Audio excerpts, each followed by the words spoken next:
బొమ్మడాయలు గారు రొయ్యల ఫ్రై, బొమ్మడాయల పులుసు,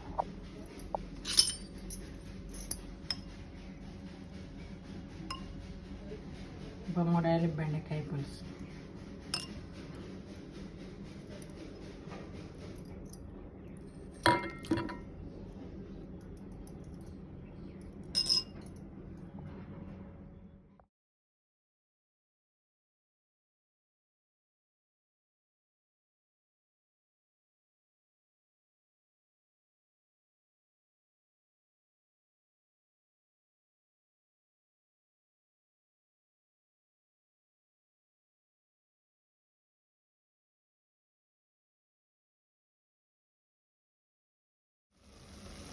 బొమ్మడాయల పులుసు చేస్తున్నాం.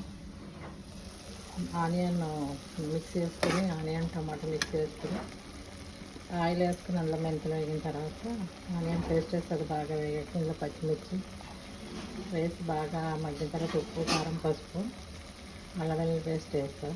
కొంచెం చింతపండు పులుసు వేస్తాం, చింతకాయ పులుసు వేస్తాం. అప్పుడు అది దగ్గర ఉడికాక బొమ్మడాయల పులుసు వేయాలి. రొయ్యలు ఫ్రై చేస్తాం. ముందు ఆయిల్ వేసుకుని రొయ్యలు బాగా వేగిన తర్వాత అందులో ఉప్పు, కారం, పసుపు, గరం మసాలా, అల్లం వెల్లుల్లి పేస్ట్, కొంచెం కొబ్బరి పేస్ట్ వేసి బాగా వేగాక ఇందులో ఆనియన్ పేస్ట్ వేస్తాం. ఇది బాగా దగ్గరికి వేగిపోయిన తర్వాత లాస్ట్లో కొత్తిమీర వేస్తాం. అప్పుడు రొయ్యలు ఫ్రై రెడీ అవుతుంది.